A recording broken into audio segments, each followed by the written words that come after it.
All right. Hello, everyone, and welcome to this office hour. So, my name is Haider, and I'm hosting a series of meetings where I would like to share some things we've seen or some things that stumble upon our desk on a weekly basis. I have a few updates for you to share. So first of all, I wanted to kick things off with this interesting slide from Andrew. I guess it was yes, it's Andrew Chen. Yes, exactly. So Andrew Chen, who shared an interesting newsletter item last week about the rise of the dopamine culture. And I guess with everything we hear nowadays about AI, it's interesting also to look at different business models or different brands that are using that dopamine culture to capture the attention of many consumers or many users. So what I understand and what I liked in this slide, or what's actually infographic, it's that we are indeed creating a higher velocity of consumption of media and services in a way. And we are also much more creating a hook with our brain, sensory mechanism, right? So I think it's interesting to see the evolution of a lot of apps and a lot of services, at least online, taking that route and that rewarding mechanism, right? The fact that if I take TikTok as an example, the unpredictability of what you will see as the next content is the real hook. So comparing TikTok or Meta, where Meta you will get more of an interest bubble and you know kind of what you will see next. The interesting algorithm pattern of TikTok is that you don't know what is coming next. So the algorithm is smart enough to propose or to recommend things that are close or potentially also of interest. Let's give you an example. If you like red cars and you like Lamborghini, potentially he's going to promote you, I don't know, specific watches, and those watches are basically content that might be also of interest of people who watch red cars, such as Lamborghinis, for example, and just give that way. So it's interesting to see that more professional or B2B brands are starting to think of gamification reward systems in the various applications. If I look, for example, at wealth management or fintech, so having like those dopamine reward system to help you get retention at a higher rate, and also creating a sense of community. So yeah, interesting to see the rise of this on a really higher scale. If you look at Netflix, Spotify, that kind of things, it's also very interesting to see that more and more you will have shorter content and faster content. And I wanted to this content here put me also on a reality that marketing teams, when they engage now in that type of dopamine culture, it's a lot of stress. So if you look at creating content for raising the dopamine of your users, it means a very different game when it comes to creating content or to nurturing content on different channels. And that is really the difference. So food for thought. Not sure if this is something that everyone will see value of. I see the value of this because it really changed my perspective nowadays to really be on my toes when creating, content for even our own company. Even those office hours are a response kind of to that. So yeah, so food for thought. Keep it in mind. Also, on a different topic, I was in New York and Miami last week to discuss different topics. So I had the chance to put my hand in the medical cannabis industry in New Jersey. So interesting world. Definitely a booming subject in the US because last week, I don't know if you followed, the news was announced to declassify cannabis from level 1 to level 3 in terms of the seriousness or dangerosity of the molecule. So interesting to see what will happen. I guess a lot of companies have been already on the move to, prepare and feed that industry with a lot of digital services. We see a lot of moves in this industry in the US specifically. We see a lot of opportunities as well. So definitely, if you are in the medical cannabis industry in the US, you can reach us to us.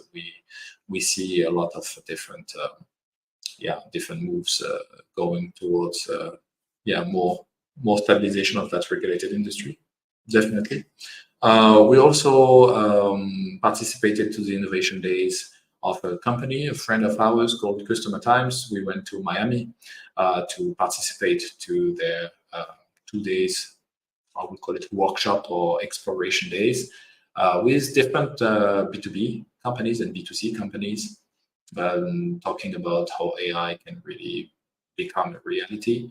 The good news also was it was done during the Miami GP, so being myself, it was a nice addition to the weekend. I have to say I'm a bit jet lagged when talking to you right now, so it has been a heavy few days, the last few days traveling, but really worth it. The conversation was really nice. I really appreciated one thing is, being on that side of the fence, we see a lot of startup, and I'm thinking, for example, of my friends running Subconscious AI in New York, or some other people running their AI stack. We've seen a lot of move to really bring AI as a topic, as a hype topic, and a lot of people are now asking, what can we really do to make it work? So what does it concretely brings to the table? So I try to bring also that sense of reality of beyond the hype, what can really be touched as a topic. And the conversation, for a lot of maybe good reasons, went into, can we optimize existing processes? So the natural gain perceived from AI, at least in those industries that we're in around the room, was to say, can we do more with less? Can we optimize what we have? And that is for me not a surprise, because I guess this is the closest business case you can try to pursue. The creation of new business drivers using AI is on the horizon. People want to do it, but it seems to be very difficult to put a business model around. And this is what I shared personally. I said, the first maturity point I see when talking about those AI inside a corporation, is this a business asset? Is this looked like a SAP, ERP, Salesforce CRM? Like, is this a capability that IT is unleashing for the different organization within? And in that case, most of the time than not, it's mostly an optimization play. And as soon as I hear about AI being a product with its own P&L, its own team, its own business model, this is a very different kind of maturity. And usually I would see teams spinned off outside of the mothership to create an AI-driven product on for example, if I look at pharma, on the therapeutic area, because it's going to be specifically included in the culture around that product is going to be very different than the mothership culture. So yeah, in a way, that was an interesting conversation to compare companies looking at AI like an asset to have and to invest in, and people who look at it as a really R&D product that needs to be launched differently. So that's the first item I wanted to discuss with you. And if you have also different views, right? We know that we have sometimes pretty strong views on things. It's not because we like to be different, but it's just because we consume a lot of information on these topics. We see a lot of things in the background, and for that reason, we want to be a little bit honest with the conversation at hand. The second piece of information that I share a lot recently is that this monolithic view on data versus currency view of the data, and that was a a big consensus. So everything that is linked to be an AI problem is not so much the compliance or the capabilities. Even so, you have to have the right capabilities in place, but you can get a vendor, you can get people supporting you. It's actually the data. So we were like all pretty aligned with the fact that data is a real problem. So most of the companies don't have structured data, and they have, or if they have structured data, it's kind of put into a monolithic approach, and it's not prepared for being transferred and adopted by different systems. So a lot of companies are still in those monolithic view. Some of them start to have, data lakes and digital data supply platforms, and it gets better, obviously. But yeah, this is very, very far from a open API view where I can transfer my data to be augmented by someone else and like gaining back that data, that augmented metadata, so that I can create and leverage that. So that's very, very much different. And I liked also, there was a company called kungfu.ai. I liked very much their presentation. So kudos to the team if they stumble upon this presentation. So I really like that presentation because they managed to put the reality of how AI is made in a very, very simple way.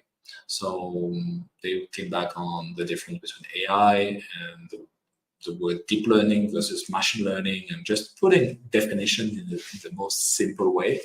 I like the fact that also they explained very clearly that right now the combination of different language model, both image, text, videos, can be used in a different way to generate something of value. So the intelligence behind now those AI system means we can have different inputs, very much unstructured input that can easily connect to your business need. And I would say this is I believe one of the opportunities for many companies is now the leapfrogging effect that a lot of companies are searching could be happening now. If you start structuring your data in the right way, you can basically dump a lot of that data to those LLMs and having triage, having something a little bit more plain in terms of the answer. And that leads me to, I was basically sharing a business case that I see for the future, right? They were asking from where I am, what do I believe will come? And some of you who know me, I worked a lot in the digital twin space. I wanted to build digital twin at the size of a patient population on a therapeutic area for basically looking at, can a digital twin of this doctor, the population of patient of this doctor can actually be matched with the population of patient of another doctor, so that we can see deviation patterns on maybe clinical practices of that particular doctor, or basically also deviation on a particular data subject. And that leads us to a world tomorrow where you will potentially have enough data and good data so that you can anticipate at this society level those deviation and prediction models. So that was for me like my 2 cents I shared during the meeting. And it was interesting to see that insurances company, at least the one that was in this group, was thinking very much the same way. So interestingly, modelizing pools of people having the same patterns or having the same risk, right, is something that insurances. I don't know for health insurances. I have not talked to some in the last few months, but I would be very interested if insurances companies are now also thinking about therapeutic area model with digital twins of their potential risky population, so that it can help having better efficiency and costs. Right? So all in all, I think this is good. This is great. I think I can compare now the conversation in the US with the conversation we have in Europe. I would say Definitely, the big difference is the go-ahead attitude I see in the US. It's very much more mature in that sense that, yeah, the proof of concept gets done quickly, I would say.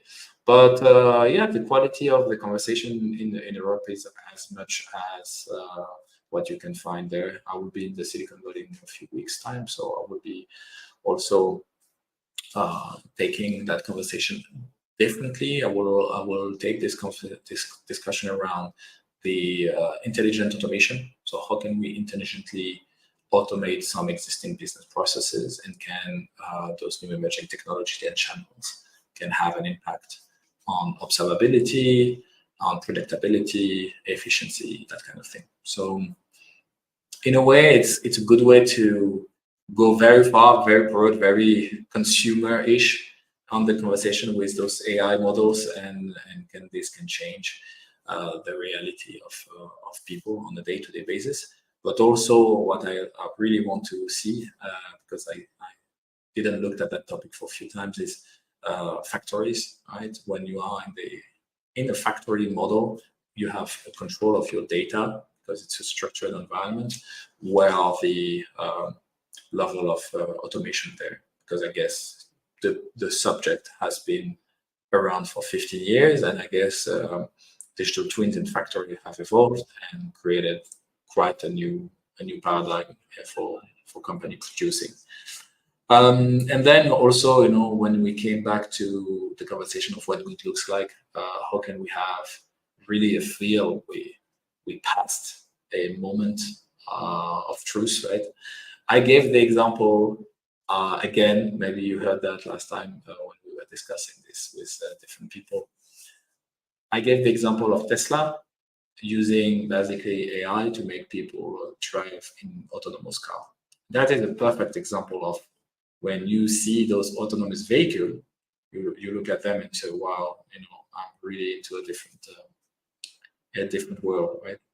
And I take this example because it's okay to have a car driving safely on the road because you have like roads, and you kind of expect the car to drive better than a human because of all the sensors and everything, that would be. And you can imagine that if everyone has a kind of autonomous vehicle, it will be like planes, right? So everyone will be safe because in fact, the car will know where the other car is, and it will be a safer world on paper.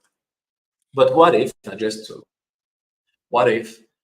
people start putting the decision in the hand of an AI? And in this example, if the autonomous car has to kill you versus killing a kid, right, on the road. So will you be okay as a system, as a society, that those mechanisms will decide for you that you will be the acceptable loss in that case, or vice versa? So I think this is where there will be a little bit more questions than answers at this moment on the governance of AI. I can read some books right now on some PDF and white paper on some EU conversation on the AI Act, right? Legalizing AI usage and the fair use and the proper use of AI for humanity in a way.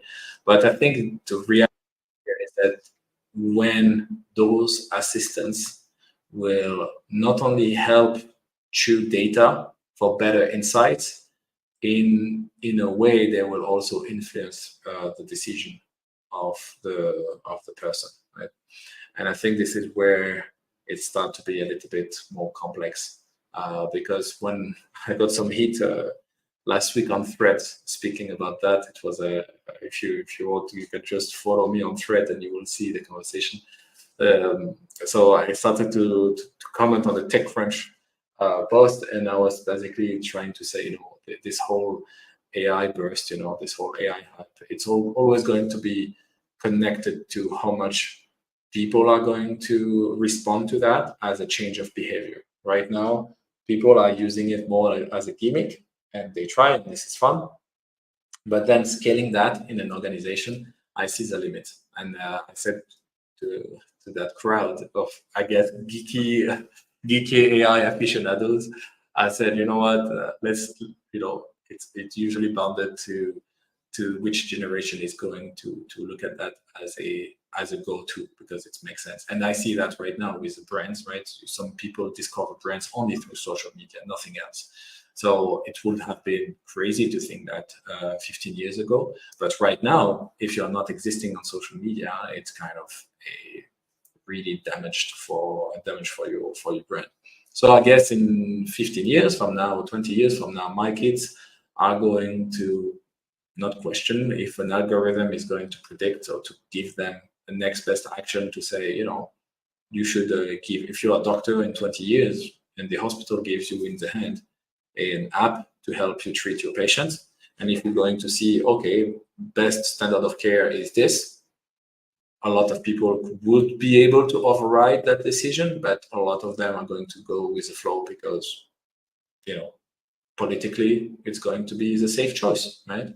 Why creating turmoil when you don't need to? So that is kind of what I say when we have the right model in place. Can we influence those models?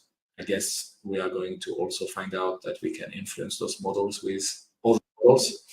And data for sure will not lie, but you can potentially influence also those models by providing extra information, and studies and that kind of thing. If I come back to the healthcare to the healthcare example.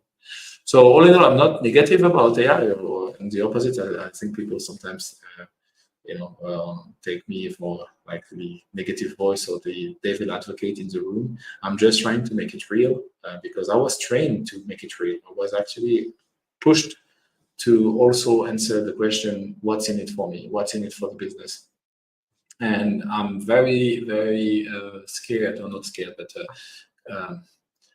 confused sometimes about this whole parade of technology that creates a lot of demand. But I've seen it with social media a few years ago. I've seen it with blockchain. I've seen it with metaverse. And I always see that wave, then a concrete example that makes a good return on investment for organization, and that maturity leads to better products. So I'm always thinking, that maturity curve is happening for a reason. And yeah, you could be on the beginning of the hype. Good for you if you make money with this. I would say that's interesting. But I'm also very careful to not sell the hype to potential investors or to potential customers, because that is dangerous in my sense. And 2 weeks ago, I guess the SEC has filed, if I can find you this information, the SEC was filing. Yes, here we go. I'm going to share that like this. You see that. Okay, bear with me 1 second. Yeah, so it's on the website of the SEC, and you see, so two investment advisors was making false and misleading statement about their use of artificial intelligence, and that is fairly recent. Yes, 18th of March 2024. So that is interesting, because it means that this is not just accepted anymore to surf on the hype. People are going now to ask the real question: is this real? Are we going to have a proper product that is, funded on the premises of that definition that we have an AI-driven product?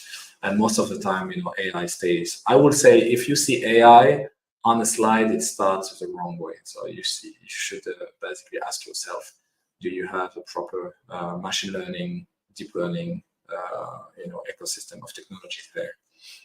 And also, when we do some due diligences and we start scratching under the surface, a lot of the teams that integrated in the last 18 months AI in their roadmap have basically been adopting those free credits from Google, Microsoft, and you name it, Amazon, which is good, right? I'm really happy for people who are pushing those startups to use resources that they have internally. I think it's a huge opportunity.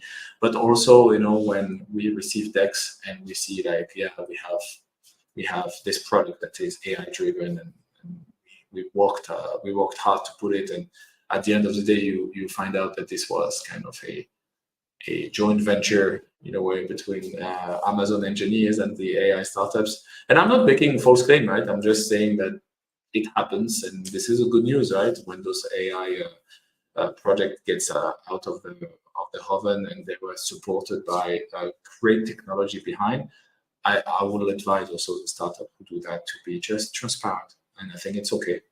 You can understand the pivot, in a certain technology and using resources. I think it's smart, but I also believe it's better to be transparent on the usage of those credits and who did that, so that we understand also the nature of the team. Because when we see AI startups putting $500,000 into a data scientist or an MLOps engineer, there is a reason why those people cost that much, because there is a high demand of those people with experience, and it's very, very difficult to comprehend that you have the same level of maturity with zero technology team, right? Or outsourcing this to an agency somewhere. So I would just stress people to be a bit coherent on their story, and especially when we do a second round of due diligence on their data room, to be a little bit careful with some of the information we find there. Based on that, that was all for today. I have to say I'm not going to speak for a full hour every week, but I wanted to give you an update. If this is something that makes you interested to talk more, feel free to connect. I would be normally in Malta on Thursday, Friday to discuss those topics with startups, and I will be at the next Pharma Summit in the mid-May, I think 17th of May or something like that. And I will be at the Gen AI Summit end of May, so in Zurich. So that's also something I'm looking forward to connect more with the ecosystem and the community. So if you're around, feel free to shoot an email or contact, and we will be happy to meet up with you. On that note, thank you so much for watching, and feel free to subscribe and ask your question below. Provocative questions are always welcome. So if you know that you have something that is usually unanswered, happy to answer them with my team. And if you want connection, if you want to have a conversation with anyone that we want us to bring on board, just say the word and we will try to make it happen. Thank you so much. Stay safe out there. Thank you. Bye.